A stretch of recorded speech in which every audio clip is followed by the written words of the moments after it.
Mitra NASA yang berbahagia, disinilah salah satu tempat untuk penelitian penggunaan produk-produk NASA, khususnya pupuk super NASA, NASA dan hormon. Di mana memang sengaja kita mengambil lokasi di pinggir laut, di mana kita sama-sama ketahui bahwa pantai adalah salah satu tempat yang kondisi lingkungannya berat, baik dari sisi tanah maupun iklimnya.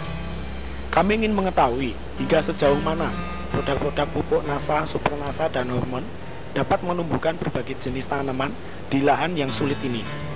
Dengan pemikiran bahwa jika di lahan yang sulit bisa, mestinya akan jauh lebih mudah untuk di lahan-lahan yang kondisinya lebih baik daripada lahan pantai. Selain itu, kita dapat memanfaatkan juga lahan pantai untuk penghijauan sekaligus produksi, karena kita tahu bahwa garis pantai di Indonesia sangat panjang dan luas dan selama ini belum dimanfaatkan dengan baik.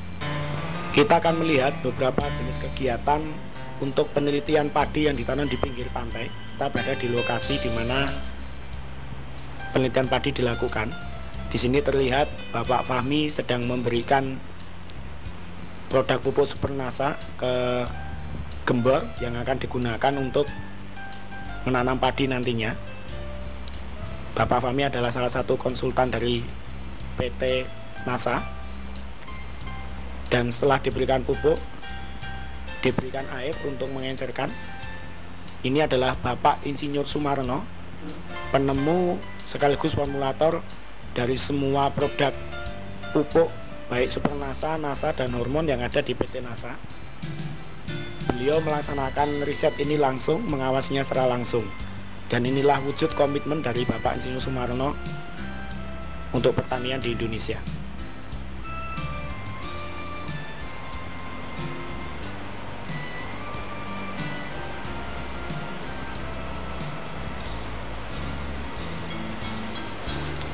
Kemudian Bapak Insinyur Sumarno memberikan air yang sudah dicampur dengan super NASA untuk digemborkan ke tanah yang akan digunakan untuk menanam padi nantinya. Ini sebagai pupuk dasar dari tanaman padi yang akan ditanam nantinya, dan cukup diberikan hanya sekali saja sebelum tanaman padi ditanam. Kemudian diberikan air dan tanah diratakan. Ini adalah tanah pasir, dan dibuat jarak tanam. Di sini kita menggunakan jarak tanam 25 kali 25 cm.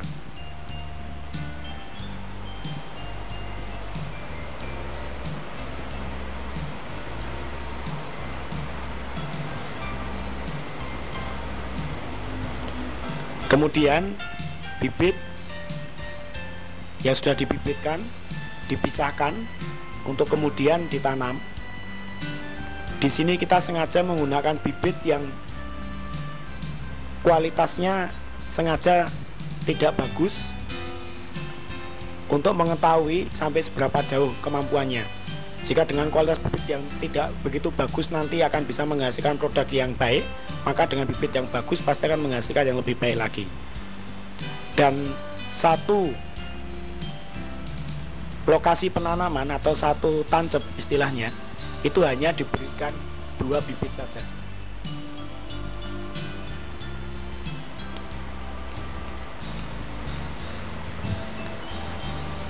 Selain jarak tanam 25 kali 25 cm, kita di sini juga menggunakan jarak tanam yang kedua yaitu 30 kali 30 cm. Guna untuk mengetahui bagaimana untuk perbedaan hasilnya nantinya.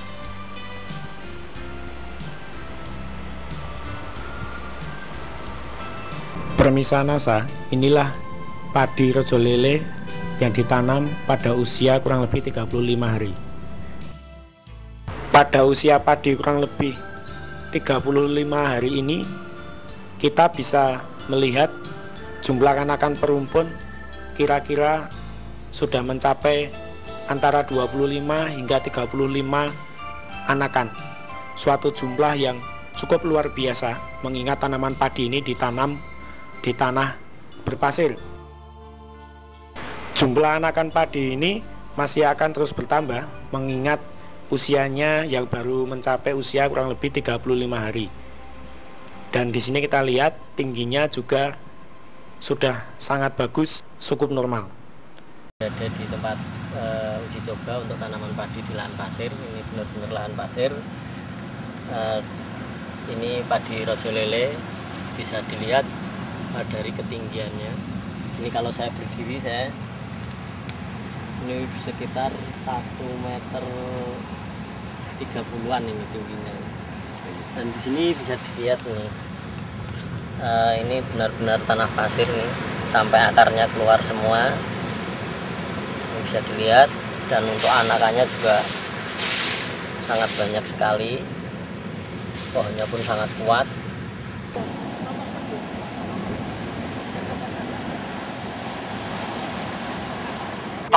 Kemudian kita tabur pupuk, nih Pak ya. Tabur pupuk, kemudian nanti kita tunggu. Ini kalau rojo lele Pak ya, rojo lele. Kita tunggu 10 hari.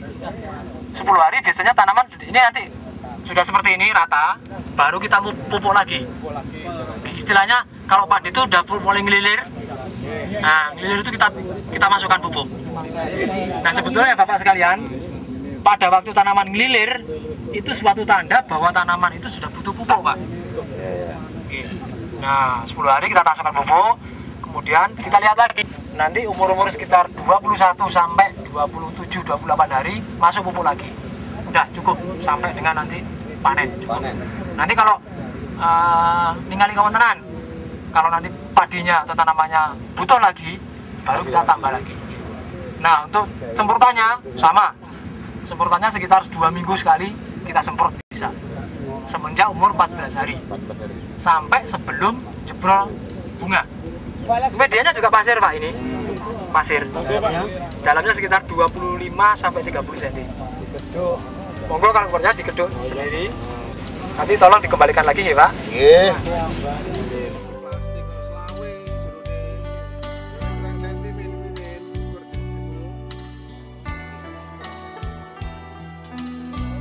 Untuk aplikasi Sigang ini bisa sampai 3 kali Pak. Sampai 3 kali. Sampai 3 kali. Kalau sudah keempat sudah turun sekali. Hasilnya Pak dari pertama, kedua, ketiga itu lain atau hasil mana, Pak? dari tanaman asli ke tanaman Sigang itu turun Pak sekali. Turun sekitar 10%. Tapi mohon diingat, walaupun turun tapi kan kita udah menang di waktu, udah menang nggak keluar biaya pilih, nggak keluar biaya bajak, buku macam-macam. Tandur lagi. Kedua dan ketiga juga menurun 10%. Kalau 2, 3 relatif sama. Sama, relatif sama. Hanya 1 ke 2 saja. 1, 2, 2, 3 sama. Nanti 2 ke 3 itu yang rojo lele yang hasil pengeprasan ketiga kalinya ini. Lihat dari hasilnya cukup bagus juga. Padinya padat semua. Tinggi dari padi itu sendiri masih Ini kan bagus. sistem keprasan ini kan bisa mengirit tenaga kerja, mengirit biaya olah tanah dengan tingkat produksi yang hampir sama, hanya berkurang mungkin hanya 10% maksimal. Ini sudah panen 2 kali, ini akan panen yang ketiga. Metodenya disisakan, sisa singgangnya disisakan sekitar 2 cm, jadi kepras pol. Kalau hanya penurunan produksi 10%, misalnya kan dari 1 hektarnya 5 ton saja, 10%-nya kan paling hanya 5 kintal ya. Bagian 4,5 tapi kan masih untung dari segi pengolahan tanah, waktu, tenaga kerja dan sebagainya. Kalau dikonversi per hektar berapa ini Mas? Ini Berapa ton? kemarin ini belum ya. Yang ini terakhir aja yang kemarin. ini 5,67. 5,67. Per hektar itu nanti. Itu anak-anaknya tempo hari bukan seperti ini loh Pak. Iya. Ini kan sampai 27. 7,30-an. Itu kemarin baru sampai 11 saja. Karena kita nggak intensif untuk membuat anak-anak yang banyak. 11. 10 sampai 11. Dengan 11 sampai 10 5,7 lah ya, 5,7 ton. Apalagi kalau dengan 2 kali lipatnya 2 kali lipatnya kan 10. berarti 10-an ton. Ya, kita Normal lah. Hebatnya lagi ini lahan pasir Mas. Iya. Kalau lahan normal kan lebih Harusnya lebih Demikianlah pemisahan saya yang pribadi ya, sekilas tentang tempat uji coba dari kami untuk mendukung Bapak Ibu semua dalam mengembangkan produk-produk NASA di lapangan, juga sekaligus juga sebagai wujud komitmen kami untuk meningkatkan pertanian di Indonesia sehingga Indonesia dapat menjadi makmur raya. Sekian, sampai berjumpa di lain kesempatan.